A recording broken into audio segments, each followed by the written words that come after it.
23 July రోజు central government లో financial minister అయిన నిర్మలా సీతారామన్ గారు యూనియన్ బడ్జెట్ ని రిలీజ్ చేశారు. మొత్తం 48 లక్షల కోట్ల యూనియన్ బడ్జెట్ ని ఈసారి నిర్మలా సీతారామన్ గారు ప్రవేశపెట్టారు. 2023లో గనక మనం చూసుకుంటే టోటల్ యూనియన్ బడ్జెట్ వచ్చేసి 45 లక్షల కోట్లు. అదే 2024లో గనక చూసుకుంటే 48 లక్షల కోట్లు. సో 2023తో కంపేర్ చేస్తే 2024లో 3 lakh crores ని ఇంక్రీజ్ చేశారు.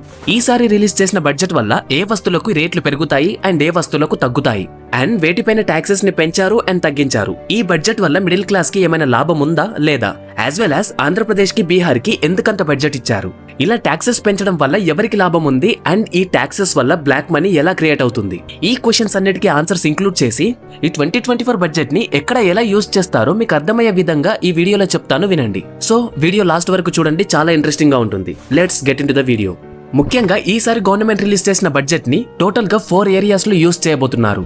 అవేంటి అంటే ఎంప్లాయ్మెంట్ పైన, స్కిల్స్ పైన, ఎంఎస్ఎంఈస్ అంటే స్మాల్ బిజినెసెస్ పైన అండ్ అలాగే అగ్రికల్చర్ పైన. టోటల్ 48 lakh crores లో గ్రామీణ అభివృద్ధికి 2.6 lakh crores ని, ఉమెన్ ఎంపవర్మెంట్ పైన 3 lakh crores ని అండ్ అలాగే ఎడ్యుకేషన్ అండ్ స్కిల్ డెవలప్మెంట్ పైన 1.4 lakh crores ని, అగ్రికల్చర్ పైన 1.52 lakh crores ని అండ్ అలాగే డిఫెన్స్ పైన 4.5 lakh crores ని, ఐటీ అండ్ టెలికాం పైన 1.16 lakh crores ని అండ్ అలాగే హెల్త్ ఇండస్ట్రీస్ పైన 89,000 crores ని, ఎనర్జీ రిసోర్సెస్ పైన 68,000 crores ని అండ్ అలాగే సోషల్ వెల్ఫేర్ పైన 56,000 crores ని ఇలా అయితే గవర్నమెంట్ స్పెండ్ చేస్తుంది. అయితే అన్ని స్టేట్స్ లో ఎక్కువ బడ్జెట్ వచ్చిన స్టేట్ ఏంటి అంటే బీహార్. బీహార్ కి ఏకంగా గవర్నమెంట్ 26,000 crores ని కేటాయించింది. ఈ 26,000 crores ని రోడ్స్ అండ్ ఇన్ఫ్రాస్ట్రక్చర్ డెవలప్మెంట్ కోసం కేటాయించారు. అంతేకాకుండా బీహార్ కి ఎక్స్ట్రా బెనిఫిట్స్ కూడా వచ్చాయి. బీహార్ లో 24,000 మెగావాట్స్ పవర్ ప్లాంట్ కోసం 21,400 crores ని కేటాయించారు. ఇక బీహార్ తర్వాత ఎక్కువ బడ్జెట్ అందుకున్న స్టేట్ ఏంటి అంటే Andhra Pradesh. Andhra Pradesh capital city development కోసం 15,000 కోట్లను సెంట్రల్ గవర్నమెంట్ కేటాయించింది. ఈ బడ్జెట్ లో ఆంధ్రప్రదేశ్ కి కూడా అడిషనల్ బెనిఫిట్స్ వచ్చాయి. అవి ఏంటి అంటే రాయలసీమ అండ్ ఉత్తరాంధ్ర ఈ ప్లేసెస్ డెవలప్మెంట్ కోసం మళ్లీ నిధులు కేటాయిస్తాము అని గవర్నమెంట్ చెప్పింది. అంతేకాకుండా పోలవరం ప్రాజెక్ట్ ని కూడా వీలైనంత తొందరగా ఫినిష్ చేయడానికి హెల్ప్ చేస్తాను అని చెప్పింది. అండ్ అలాగే ఆంధ్రప్రదేశ్ లో ఉన్న హైదరాబాద్ టు బెంగళూరు హైవేలో ఐటీ కారిడార్స్ ని ఏర్పాటు చేస్తాను అని చెప్పింది. పూర్వోదయ అనే ఒక స్కీమ్ కింద బీహార్, వెస్ట్ బెంగాల్, ఒడిశా, ఆంధ్రప్రదేశ్ ఈ 4 స్టేట్స్ ని డెవలప్ చేస్తాము అని కూడా చెప్పింది.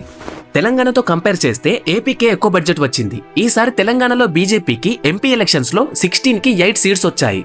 అయినా కూడా తెలంగాణకి ఎలాంటి లాభం లేకుండా పోయింది. ఓన్లీ ఏపీకి అండ్ బీహార్ కి మాత్రమే ఎక్కువ బడ్జెట్ రావడానికి గల రీజన్స్ ఏంటో మీకు తెలిస్తే కింద కామెంట్ చేయండి. ఇకపోతే ఈ బడ్జెట్ ని సెంట్రల్ గవర్నమెంట్ ఏ ప్లేసెస్ లో ఎలా యూజ్ చేయబోతుందో డీప్ గా చూద్దాము. ఫస్ట్ వన్ వచ్చేసి అగ్రికల్చర్. అగ్రికల్చర్ కి కేటాయించిన బడ్జెట్ ఎంత అంటే 1.5 lakh crores. ఇందులో భాగంగా నెక్స్ట్ 2 years లో మొత్తం దేశంలో 1 కోటి మంది రైతులకు నేచురల్ ఫార్మింగ్ నేర్పిస్తాము అని చెప్పారు.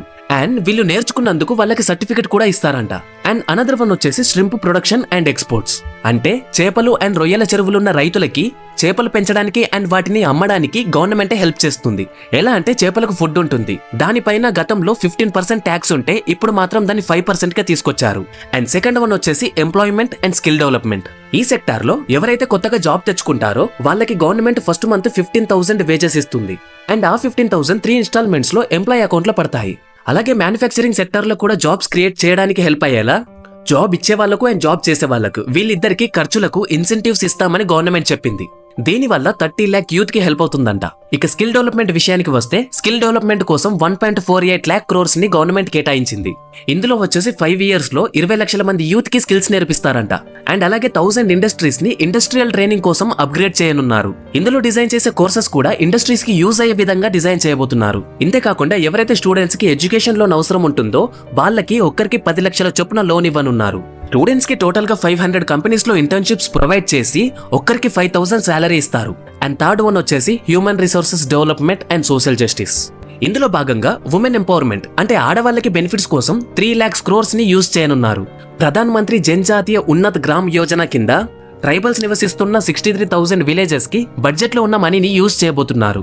దీనివల్లే 5 crores ట్రైబల్స్ బెనిఫిట్స్ పొందుతారు. ఇక ఫోర్త్ వన్ వచ్చేసి అర్బన్ డెవలప్మెంట్ అంటే గ్రామీణ అభివృద్ధి. దీనికోసమని బడ్జెట్ లో 2.6 lakh crores ని కేటాయించారు. గ్రామాల్లో ఉన్న పేదవారిని అడ్రస్ చేసి వాళ్ళపైన 1 lakh crores ని యూజ్ చేయబోతున్నారు. లైక్ కొత్త ఇల్లు కట్టించి ఇవ్వడం అండ్ వాటికి సబ్సిడీస్ ఇవ్వడం ఇలాంటివి. ఇక ఫిఫ్త్ వన్ వచ్చేసి మ్యానుఫ్యాక్చరింగ్ అండ్ సర్వీసెస్. చిన్న చిన్న బిజినెసెస్ లో పెట్టుబడుల కోసం గవర్నమెంట్ హెల్ప్ చేయబోతుంది. Like Mudra loans. ఎవరైతే ముద్రా లోన్స్ తీసుకొని మళ్ళీ కరెక్ట్ గా పే చేస్తే వాళ్ళకి 20 lakhs వరకు ముద్రా లోన్ మళ్ళీ శాంక్షన్ అవుతుంది. ఫస్ట్ తీసుకుంటే గనక 10 lakhs ఉంటుంది, కానీ మనం ఆ 10 lakhs ని కరెక్ట్ గా పే చేస్తే 20 lakhs నెక్స్ట్ టైం తీసుకోవచ్చు. ఇవే కాకుండా గవర్నమెంట్ ఈ బడ్జెట్ ని ఇంకా కొన్ని ప్లేసెస్ లో కూడా యూజ్ చేయబోతుంది. అవేంటి అంటే ఇన్ఫ్రాస్ట్రక్చర్ కి 1.5 lakh crores ని అలాట్ చేశారు. అండ్ ఫ్లడ్ మేనేజ్మెంట్ అంటే వరదల వల్ల కలిగే నష్టం కోసం అండ్ వరదలను ఆపడం కోసం 11,500 కోట్లను కేటాయించారు. ఈ బడ్జెట్ వచ్చేసి మెయిన్ గా సిక్కిం, ఉత్తరాఖండ్ అండ్ అస్సాం ఈ ప్లేసెస్ లో వరదలు ఎక్కువగా వస్తాయి కాబట్టి వీళ్ళకే హెల్ప్ అవుతుంది. And national pension scheme NPS అంటే గవర్నమెంట్ ఎంప్లాయీస్ సాలరీస్ నుండి పెన్షన్ కోసం 10% కట్ చేసేవాళ్ళు. కానీ ఇప్పటి నుండి శాలరీలో 10% కాకుండా 14% కట్ చేస్తారు. శాలరీలో 14% కట్ చేసి దాన్ని NPS లో ఇన్వెస్ట్ చేస్తారు. అండ్ అలా ఇన్వెస్ట్ చేసిన మనీ రిటైర్మెంట్ అయ్యాక మళ్ళీ మనకే వస్తాయి. అండ్ అలాగే PM సూర్యఘర్ యోజన కింద 1 కోటి ఇళ్లకి 300 యూనిట్స్ వరకు ఫ్రీ కరెంట్ ఇవ్వనున్నారు. ఇది ఎలా సాధ్యమవుతుంది అంటే వాళ్ళ ఇండ్లపై సోలార్ ప్యానెల్స్ పెడతారంట. ఇప్పుడు వేటి ప్రైజెస్ తక్కువ కాబోతున్నాయో చూద్దాం. ఫస్ట్ వన్ వచ్చేసి క్యాన్సర్ మెడిసిన్స్ పైన. అప్పట్లో క్యాన్సర్ మెడిసిన్స్ పైన కస్టమ్ డ్యూటీ ఉండేది, ఇప్పుడు దాన్ని తీసేశారు. సో దీనివల్ల క్యాన్సర్ కి సంబంధించిన మెడిసిన్స్ ప్రైస్ తగ్గబోతుంది. సెకండ్ వన్ వచ్చేసి మొబైల్స్ అండ్ చార్జర్స్ పైన మనం 2023లో ట్యాక్స్ పే చేసేవాళ్ళము. బట్ ఇప్పుడు మాత్రం 15% వరకు ఆ ట్యాక్స్ అయితే తగ్గనుంది. సో మొబైల్ ప్రైజెస్ కూడా తగ్గబోతున్నాయి. అండ్ థర్డ్ వన్ వచ్చేసి గోల్డ్, సిల్వర్, ప్లాటినం వీటిపైన ఉన్న కస్టమ్ డ్యూటీని గవర్నమెంట్ తగ్గించింది. 2023లో గోల్డ్, సిల్వర్ పైన 12.5% కస్టమ్ డ్యూటీ ఉంటే ఇప్పుడు దాన్ని 6% వరకు తీసుకొచ్చారు. అండ్ ప్లాటినం విషయానికి వస్తే 2023లో 13% ట్యాక్స్ వేస్తే ఇప్పుడు దాన్ని 6.5 వరకు తీసుకొచ్చారు. సో రానున్న కాలంలో గోల్డ్, సిల్వర్ ప్రైసెస్ కూడా తగ్గబోతున్నాయి. అండ్ ఫోర్త్ వన్ వచ్చేసి చేపల ఫుడ్ కి ట్యాక్స్ ని తగ్గించారు. అప్పట్లో 15% ఉంటే ఇప్పుడు దాన్ని 5% కి తీసుకొచ్చారు. ఇప్పుడు వేటికి ట్యాక్సెస్ అండ్ ప్రైసెస్ పెరుగుతాయో చూద్దాం. ఫస్ట్ వన్ వచ్చేసి స్టాక్ మార్కెట్ లో. ఒకవేళ స్టాక్ మార్కెట్ లో గనక మీరు షార్ట్ టర్మ్ ఇన్వెస్ట్మెంట్ చేస్తే, అంటే మీరు గనక షేర్స్ కొనుక్కొని 1 year లోపే వాటిని మళ్ళీ అమ్మేస్తే ఆ డబ్బుని మళ్ళీ మీరు విత్డ్రా చేసినప్పుడు 20% గవర్నమెంట్ కి పే చేయాలి. అదే ఒకవేళ మీరు గనక లాంగ్ టర్మ్ లో ఇన్వెస్ట్మెంట్ చేస్తే, అంటే స్టాక్ మార్కెట్ లో మీరు గనక షేర్స్ కొని 1 year తర్వాత గనక షేర్స్ ని అమ్మేస్తే దానిపైన గవర్నమెంట్ కి మీరు 12.5% ట్యాక్స్ కట్టాలి. ఇంతకు ముందున్న బడ్జెట్ లో 1 lakh గనక మనం ఎర్న్ చేస్తే 10% ట్యాక్స్ కట్టాలి. కానీ ఇప్పుడు ఒకవేళ మనం స్టాక్ మార్కెట్ లో 1.25 lakhs గనక ప్రాఫిట్ పొందితే 12.5% ట్యాక్స్ పే చేయాలి. సెకండ్ వన్ వచ్చేసి టెలికామ్ ఎక్విప్మెంట్. దీనిపైన కూడా ట్యాక్సెస్ పెంచారు. గతంలో 10% ఉండేది, ఇప్పుడు 2024లో 15% చేశారు. ఫ్యూచర్ లో రీఛార్జ్ బిల్స్ కూడా పెరిగే ఛాన్స్ ఉంది. ఇక థర్డ్ వన్ వచ్చేసి ప్లాస్టిక్ ప్రొడక్ట్స్ మనం ఎక్కువగా వాడతాం. సో ప్లాస్టిక్ పైన కూడా ట్యాక్సెస్ పెంచారు. గతంలో 15% ఉంటే ఇప్పుడు దాన్ని 25% చేశారు. సో ప్లాస్టిక్ రేట్స్ కూడా ఖచ్చితంగా పెరుగుతాయి. ఇప్పుడు ఇన్కమ్ ట్యాక్స్ గురించి చూద్దాం. న్యూ ఇన్కమ్ ట్యాక్స్ రూల్స్ ప్రకారం ఒక పర్సన్ ఒక సంవత్సరంలో 0 నుండి 3 lakhs వరకు గనక సంపాదిస్తే అతనికి ఎటువంటి ఇన్కమ్ ట్యాక్స్ ఉండదు. అండ్ అలాగే ఒక పర్సన్ 3 to 6 lakh వరకు సంపాదిస్తే 5% ఇన్కమ్ ట్యాక్స్ ఉంటుంది. 6 to 9 lakhs ఒక సంవత్సరంలో సంపాదిస్తే 10% ఇన్కమ్ ట్యాక్స్ ఉంటుంది. 9 to 12 lakhs గనక సంపాదిస్తే 15 lakhs వరకు ట్యాక్స్ ఉంటుంది. అండ్ 12 to 15 lakhs గనక ఉంటే 20% ట్యాక్స్ కట్టాలి. ఫైనలీ మనం ఒక్క సంవత్సరంలో 15 లక్షల కన్నా ఎక్కువ సంపాదిస్తే గవర్నమెంట్ కి 30% ట్యాక్స్ కట్టాలి. అండ్ స్టాండర్డ్ డిడక్షన్ కూడా పెంచారు. 2023లో 50,000 ఉంటే ఈసారి 75,000 చేశారు. ఒకవేళ మీ శాలరీ 10 lakhs per annum అవుతే మీరు మొత్తం 10 lakhs కి 15% ట్యాక్స్ కట్టనవసరం లేదు. ఆ 10 లక్షల్లో ఫస్ట్ 0 to 3 lakhs కి ట్యాక్స్ ఉండదు. ఆ తర్వాత 3 to 6 lakhs కి 5% కట్టాలి. అండ్ 6 to 9 lakhs కి 10% ట్యాక్స్ కట్టాలి. అండ్ ఫైనలీ మిగిలిన ఆ 1 lakh కి 20% ట్యాక్స్ కట్టాలి. ఇప్పుడు అసలు గవర్నమెంట్ కి మనీ ఎక్కడి నుండి వస్తుంది అండ్ దాన్ని ఎలా ఖర్చు చేస్తుందో చూద్దాం. గవర్నమెంట్ కి 2 parts నుండి ఇన్కమ్ వస్తుంది. ఫస్ట్ వన్ వచ్చేసి రెవెన్యూ, అంటే మనం పే చేసే ప్రతి ట్యాక్స్ లైక్ ట్రాఫిక్ ట్యాక్స్ ఇలాంటివన్నీ గవర్నమెంట్ కి వెళ్ళిపోతాయి. 2024 and 25లో 31.3 lakh crores కలెక్ట్ అవుతాయంట. సెకండ్ వన్ వచ్చేసి క్యాపిటల్ రిసిప్ట్స్, అంటే గవర్నమెంట్ కంపెనీస్ అండ్ అలాగే గవర్నమెంట్ ఇన్వెస్ట్ చేసిన కంపెనీస్ నుండి వచ్చే మనీ.